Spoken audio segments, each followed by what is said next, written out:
Vamos a Marcos 9. Hoy vamos a ver del 30 al 37. Tomo lectura y me sigues, dice la palabra de Dios.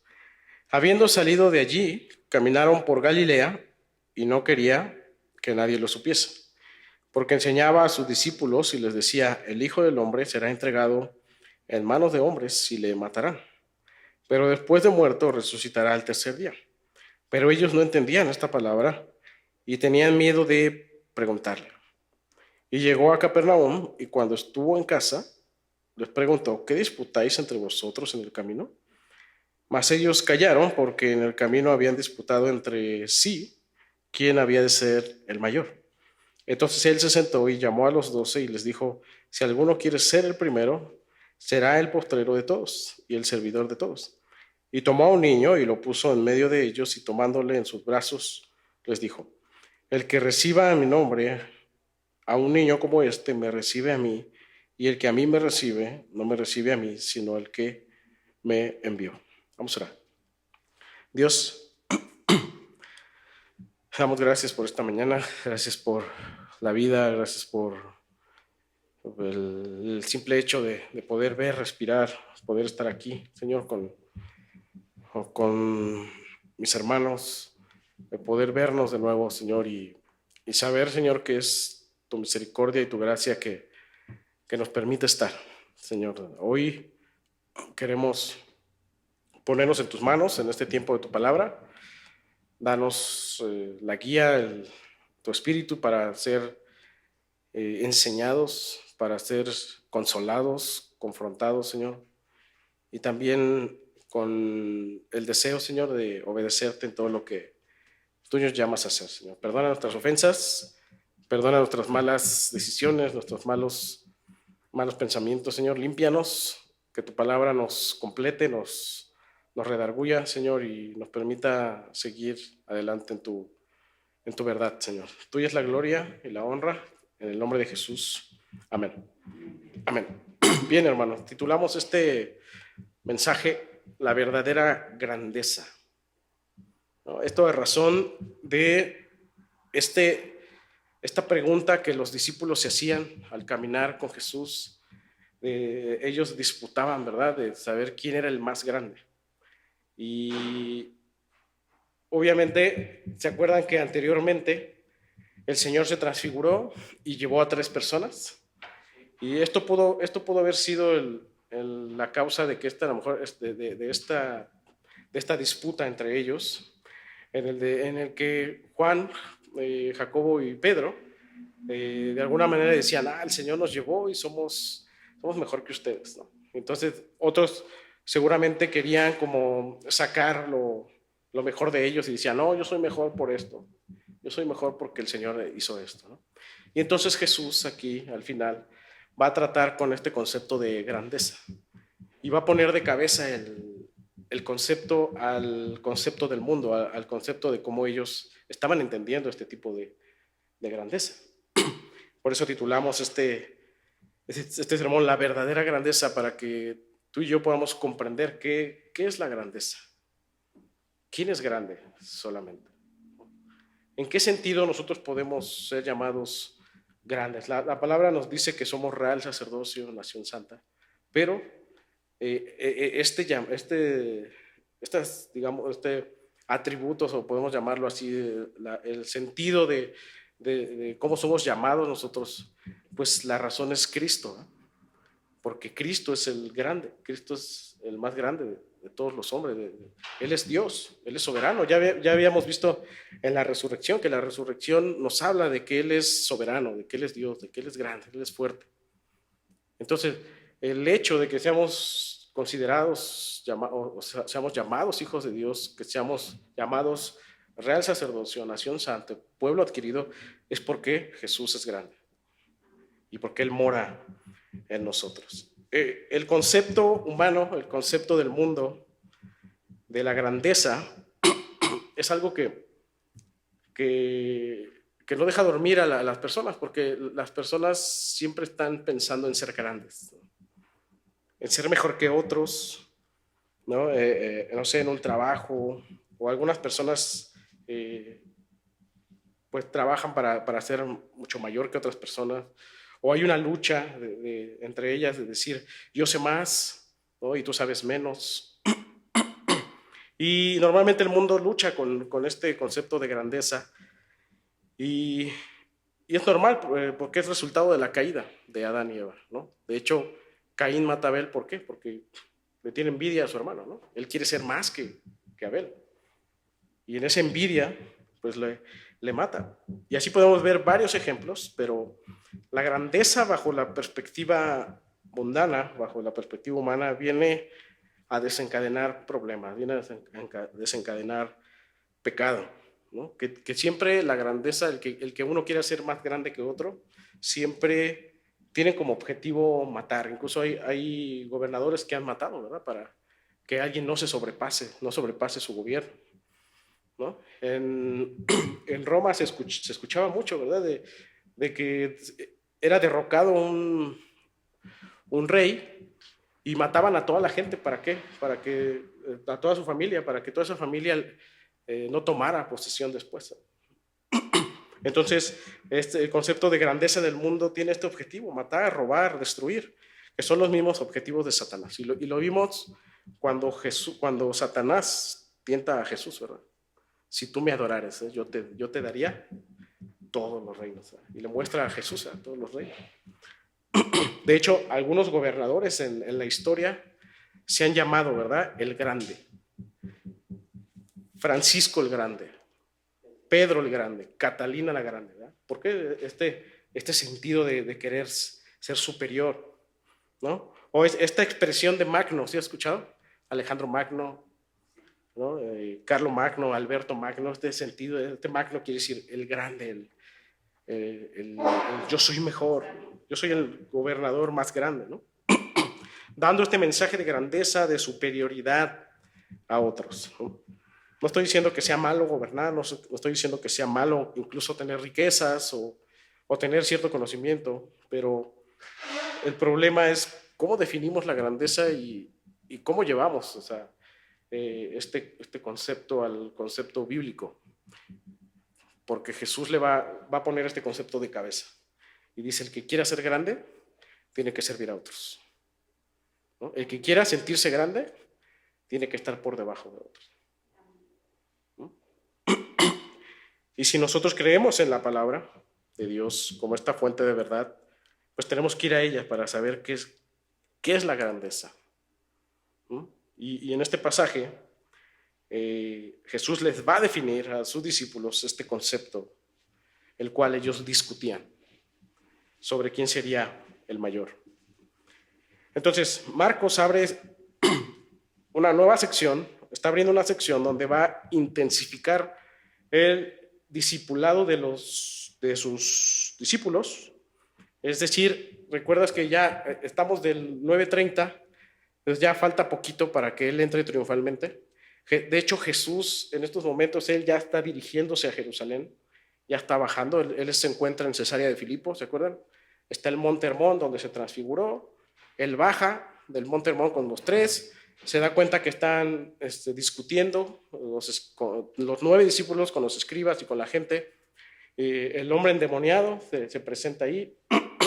Y entonces, aquí, al bajar, al ir hacia el sur, hacia Jerusalén, es donde ocurre esta situación de los discípulos que estaban discutiendo. Entonces, te decía, probablemente Juan, Pedro, Jacobo, al ver al Señor transfigurado, ellos decían: nosotros somos mayores que ustedes porque hemos visto al Señor glorificado, y se mofaban unos de otros, y otros decían: no, pero yo he visto a Jesús de esta manera.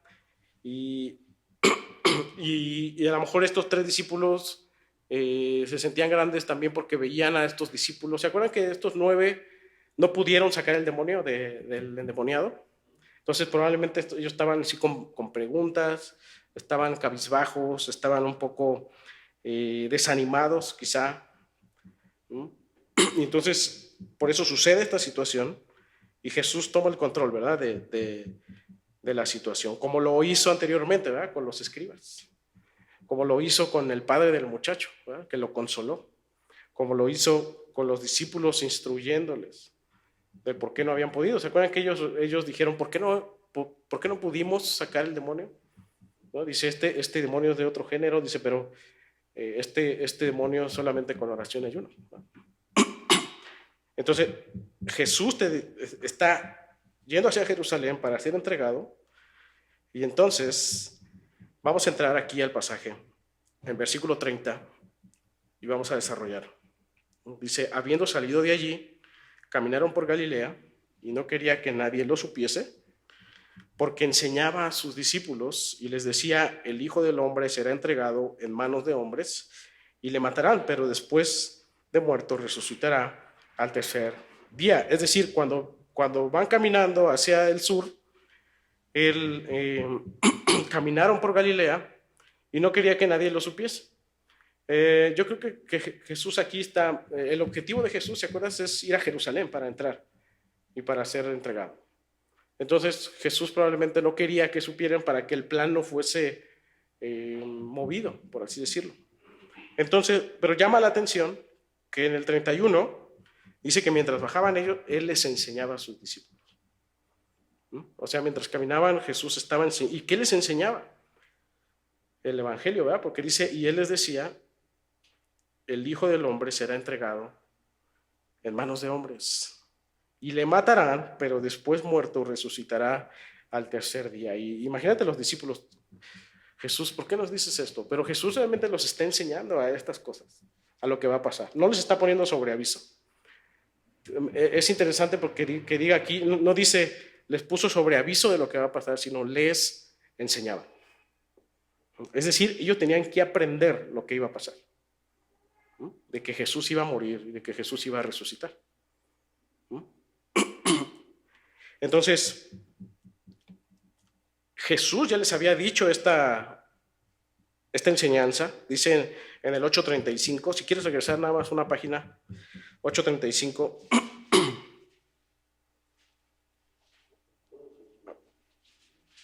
Marcos 8:35. Él les había dicho, dice, porque todo el que quiera salvar su vida la perderá, y todo el que pierda su vida por causa de mí y del Evangelio, la salvará. Jesús le está diciendo, cuando le dice que les está enseñando, Jesús le está diciendo, voy a morir, ¿verdad? Pero de alguna manera recordando que él dijo, el que quiera salvar su vida la perderá. Esto es una enseñanza.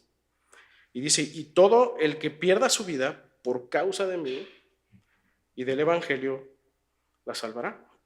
Jesús está tratando de decirles aquí que recordaran eso, que aprendieran eso, que Jesús iba a morir y que ellos debían caminar sobre ese hecho.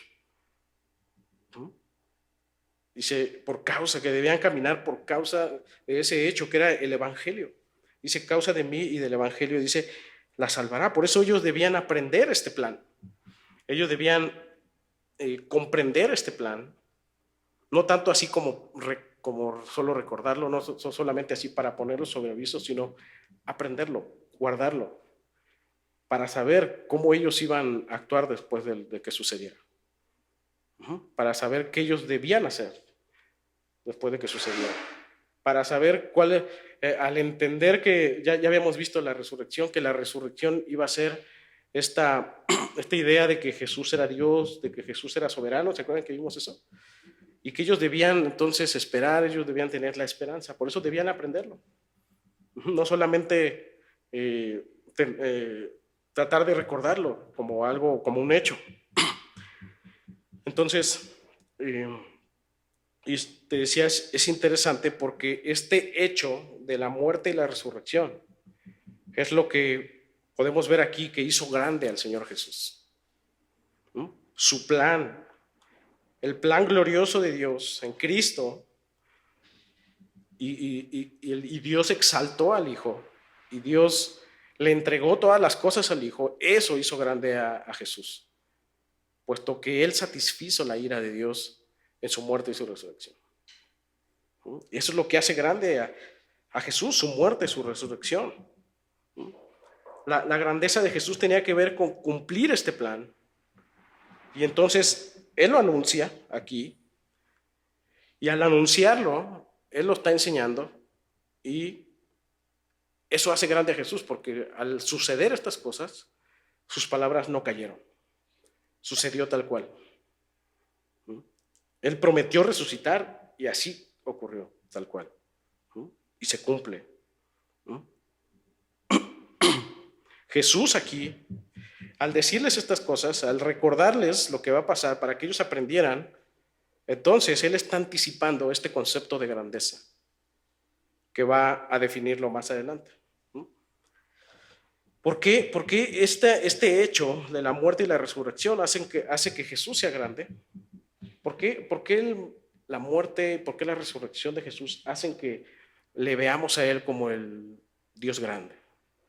¿Por qué? Porque nadie puede dar salvación como Jesús, ¿verdad? Nadie puede llevar este plan como Jesús. Dice Pablo, si acaso alguien puede morir por alguien, pero alguien que muera por todos es muy difícil, ¿verdad? Y siempre habrá, en el sentido horizontal, siempre habrá en nosotros, siempre habrá quien haga algo mejor que nosotros, ¿verdad? Cuando era niño, gané un concurso de trompo y hice los trucos y todo, y ya pasé y gané y me dieron un premio. Pero ahora que Leo está ya empezando a jugar con el trompo, veo que anda viendo videos y hay unos trucos complicadísimos, ¿no? Entonces yo digo, si este niño hubiera estado en mis tiempos, no, pues yo no gano nada, ¿no? Porque ahorita ya los trucos ya están muy difíciles. Entonces siempre va a haber alguien más grande que uno, siempre va a haber alguien más que sabe más que nosotros. Siempre va a haber alguien que haga mejor las cosas que nosotros. Entonces, pero Cristo no, ¿verdad? O sea, siempre nosotros nos queremos comparar con alguien más. Pero a ver, compárate con Cristo, pues no puedes, ¿verdad? Porque Cristo es la grandeza misma, ¿no? El hecho de su resurrección, eso lo hace grande. Eso hace que incluso ni siquiera pensemos en compararnos con Él, puesto que Él es grande, porque Él es glorioso, Él es soberano. Entonces este concepto de grandeza en nosotros debe caer, ¿verdad? Porque el único concepto de grandeza es Cristo. Él es grande. Su atributo es ser grande. Y nosotros debemos saberlo a Él como grande. ¿Qué pasa cuando tú ves a Cristo como el más grande de todas las cosas y de todo? ¿Qué pasa? Juan el Bautista lo vio así, ¿no? Y Juan el Bautista dijo, ahí viene el Cordero, ¿no?, que quita el pecado. Dice, no soy digno de desatar incluso sus correas de sus sandalias. Y dice Juan el Bautista, que Cristo crezca. Y yo vengo. ¿Qué pasa cuando tú ves a Cristo así grandioso? Tú te vas haciendo chiquititito. Y ese es el propósito, que tú veas a Cristo grande y tú te hagas pequeñito. Es más, que casi desaparezca. Porque Él merece toda la gloria, Él merece la honra, el honor. Él es el Dios grande, Él es el que murió y resucitó. Entonces, compárate con Jesús, no puedes, ¿no? Puesto que Él es la grandeza misma. A Él le fueron entregadas todas las cosas. Él es la cabeza de la iglesia. Él es el que merece la gloria, la honra y el honor. Oseas en una profecía decía, por eso no hay otro Salvador. Hechos 4:12 dice, y en ningún otro hay salvación. Porque no hay otro nombre bajo el cielo dado a los hombres en que podemos ser salvos. Lucas 9:14. Si puedes acompañarme, a ese sí está adelantito. Lucas 9:44, perdón.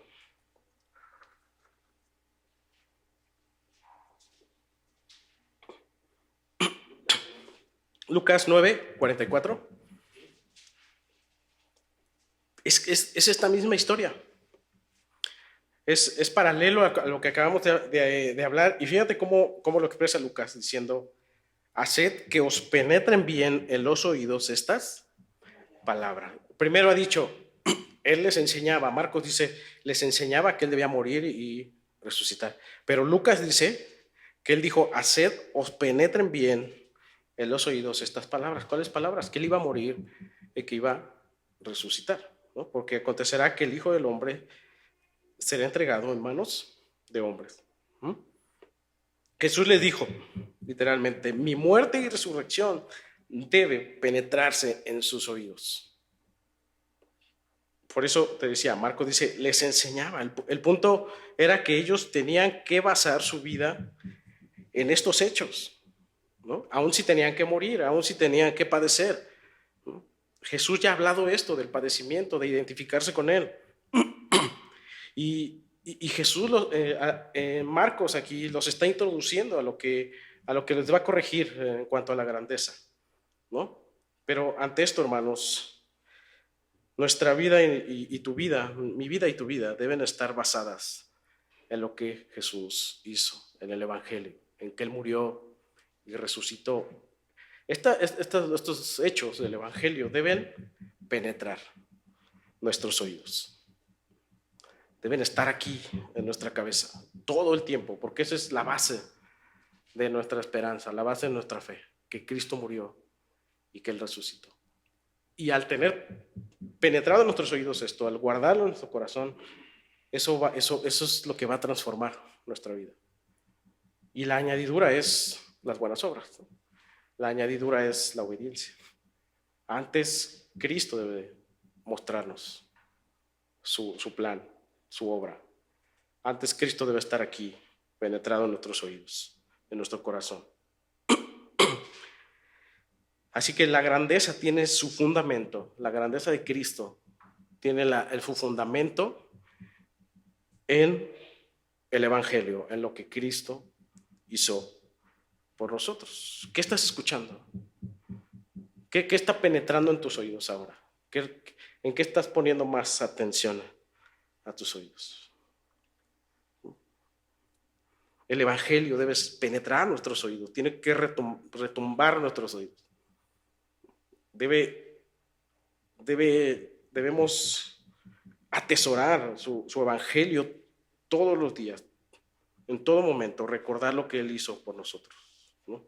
Puesto cuando tú seas tentado, puesto cuando tú estés en una aflicción, al tener el Evangelio aquí, tú vas a saber qué hacer, tú vas a saber cómo actuar, tú vas a saber cómo tratar ese problema, tratar esa situación. ¿No? Por eso el Señor Jesús le está diciendo a sus discípulos, en esto enfóquense, en el que yo voy a morir y resucitar. O sea, no les está avisando, Él les está diciendo, compréndanlo, que esté dentro de ustedes, porque al comprenderlo, cuando pase, ustedes van a saber qué hacer.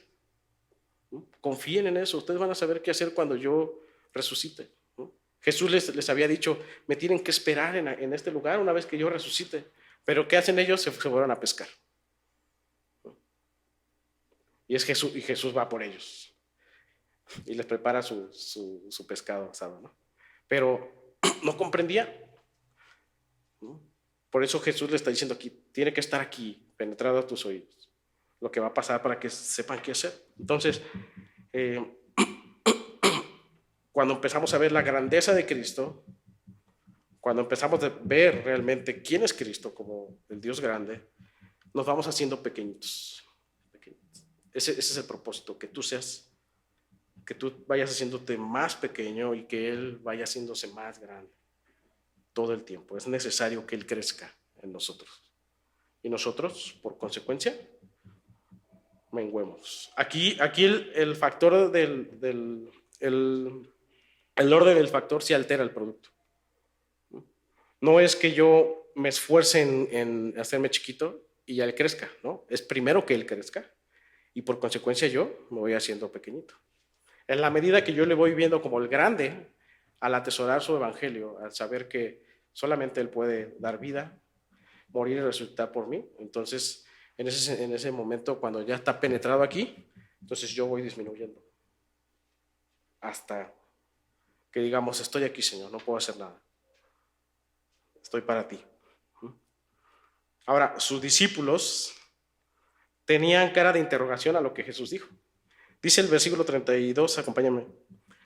Fíjate, pero no entendían esta palabra. O sea, imagínate, Jesús le está diciendo, voy a morir, resucitar, pero ellos no entendían esta palabra y tenían miedo de preguntarle. Los discípulos no entendían el propósito de Jesús de morir y vivir. Quizá ellos se preguntaban, ¿por qué nos está diciendo Jesús que tú vas a morir y después vas a vivir? Y como que ellos decían, pues mejor no mueras, ¿no? Si vas a volver a vivir, ¿no?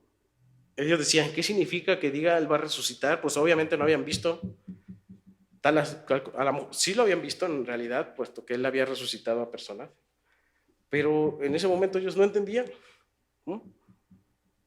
Ellos decían que no es mejor que él, que nos vayamos de aquí, se escape, se retracte lo que decían, pero yo creo que ya habían escuchado a Pedro cuando él quiso reconvenirle, entonces por eso tenían miedo. Ellos decían, no, si decimos algo, se va a armar aquí, ¿no? Con Jesús.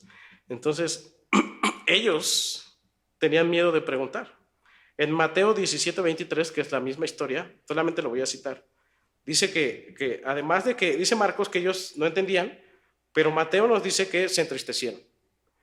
O sea, el hecho de que Jesús les dijo, voy a morir y resucitar, sí no entendían, tenían preguntas sobre esto, pero también estaban tristes porque pues estaban tristes de que les iba a decir que iba a morir. Entonces, sus mentes no procesaban en estos momentos el plan de Dios, ¿no? Y decían, ¿cómo Jesús nos está diciendo que esto se penetre en nuestros oídos? ¿No?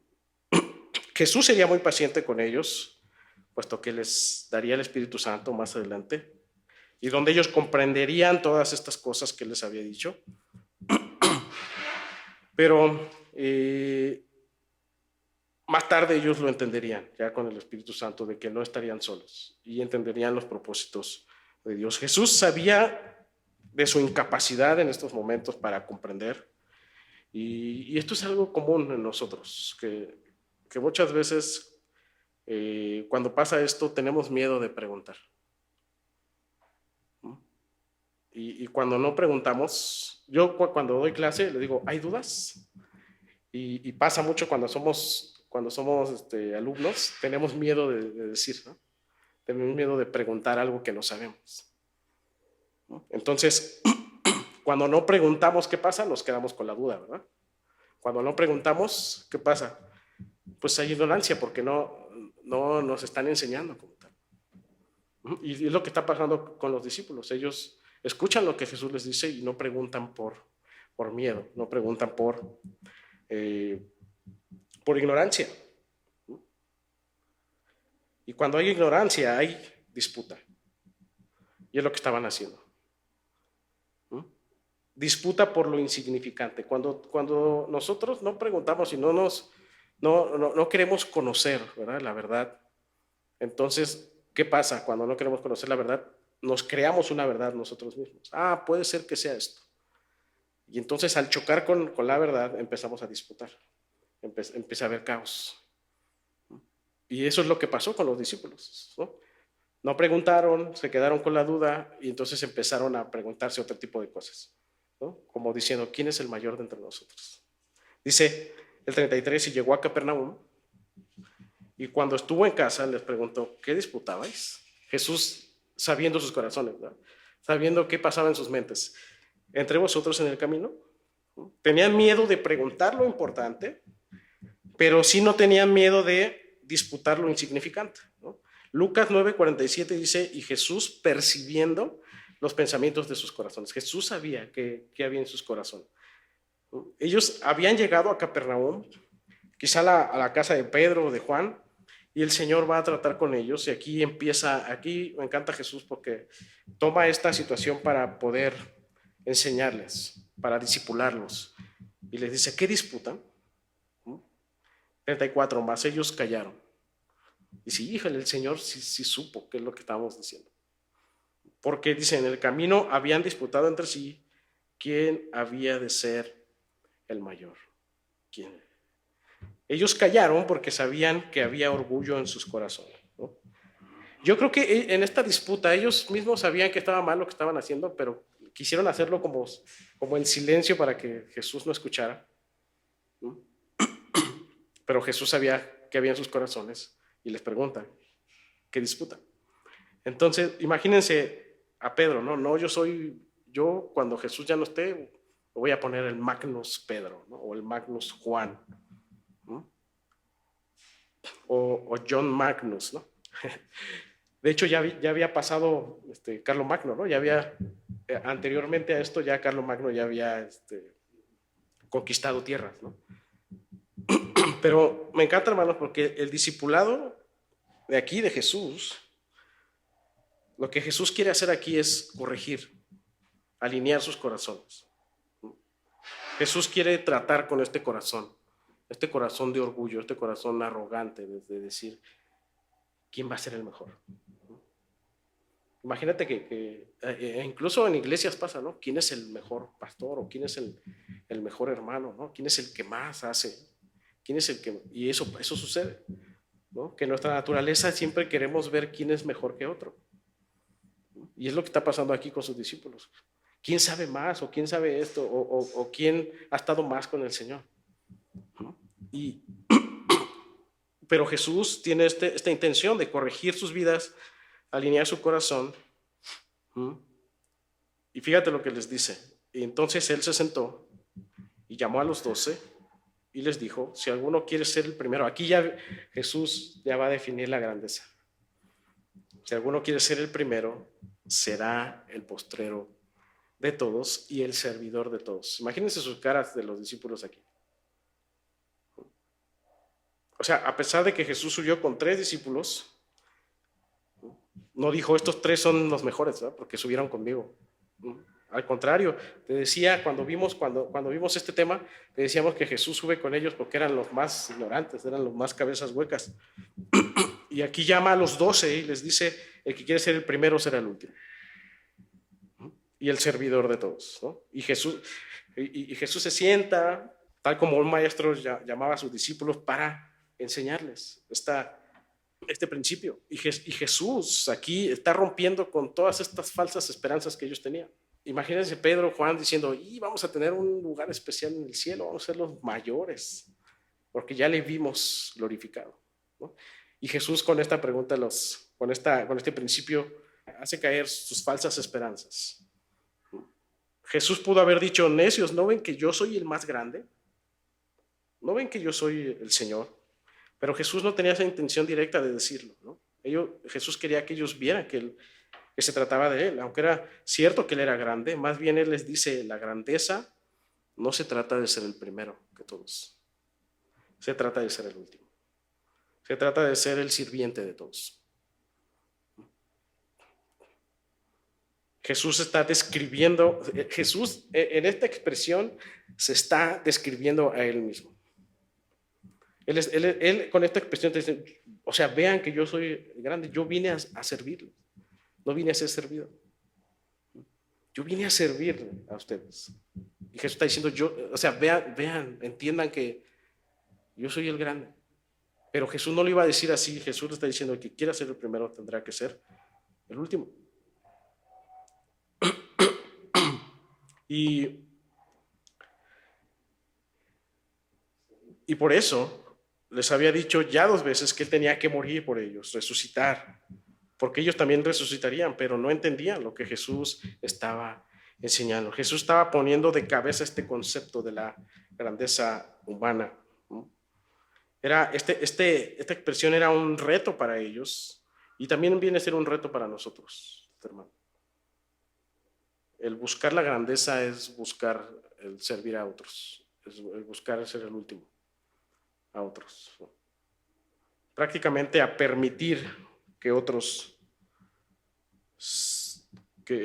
permitir que podamos servir a otros, a dar el lugar a otro, a ayudar a otros, a ser esclavo de otros. Ese es el verdadero concepto de grandeza.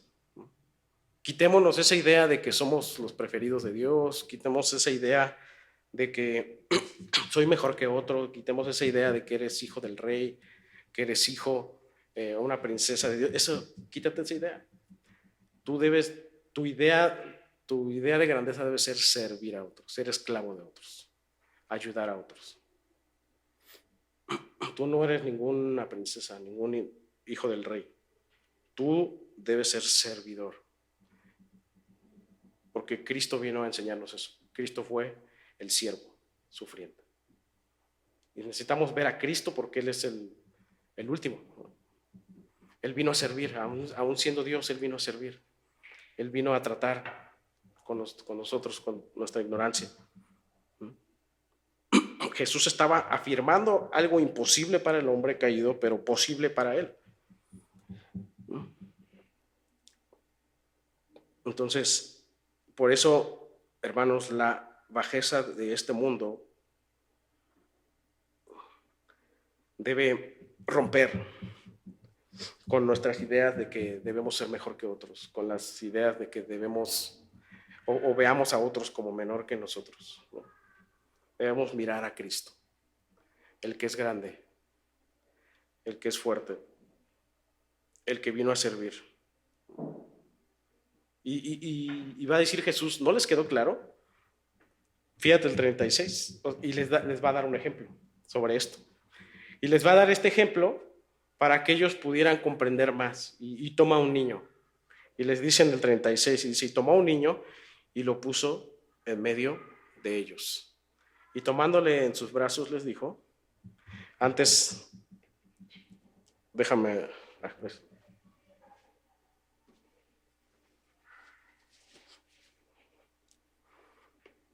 O sea, llama la atención aquí que toma un niño de los que estaban ahí. El niño se transformó en un ejemplo del creyente humilde, del creyente confiado como un niño, ¿no? Es decir, Jesús no pudo explicarles mejor esto que les estaba diciendo, este concepto de grandeza, si no fue por las características de un niño. Y dice el 37, el que reciba en mi nombre a un niño como este, me recibe a mí, y el que a mí me recibe, no me recibe a mí, sino al que me envió. El niño solo era un ejemplo para describir al verdadero creyente, al verdadero seguidor. Lo que Jesús quería comunicar es que aquellos que se han humillado a sí mismos como niños pequeños y tienen la confianza en su Padre, son aquellos que reciben no solo a Él, sino al Padre de gloria. ¿Y qué pasa con niños? Yo, con Leo, por ejemplo, ¿no? Lo regaño y le digo, no hagas estas cosas, pero en esa inocencia que él tiene, en unos minutos más me dice, perdóname, papá, ¿no? Lo hice mal, ¿no? Y ya después me abraza y me besa y ya le digo, pues vamos por un helado, ¿no? O vamos, te compro algo, te compro un trompo. Dice el Señor Jesús, así debemos ser con Él. Que seamos como niños, en el sentido de que cuando pecamos, vayamos al arrepentimiento, abracemos al Padre, recibamos a Jesús, ¿no? Y el Señor recompensará, ¿verdad? De eso se trata la misericordia, porque cuando Leo se porta mal, no se merece que le compre un helado, ¿no?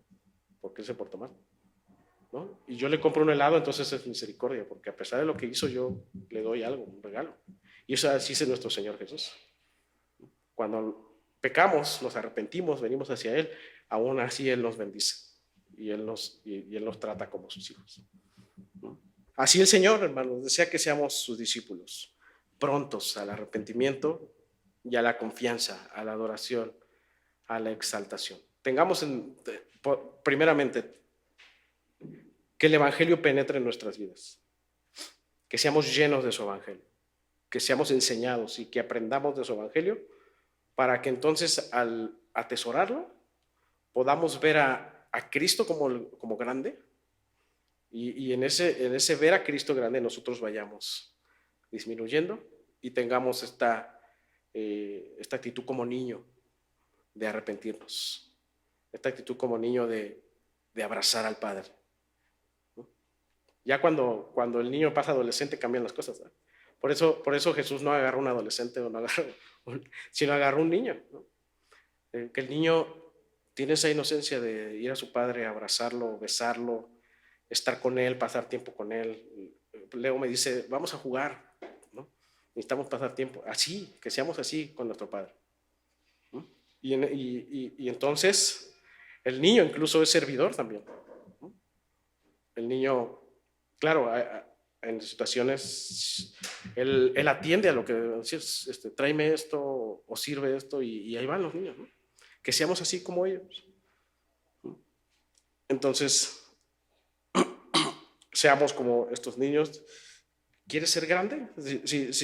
Si tú has pensado decir, yo quiero ser grande algún día, bueno, sí, sí puedes serlo. Entonces, sé un esclavo de todos, sé un esclavo de Cristo, aquel que se humilla, aquel que confía en su amo con todo su ser.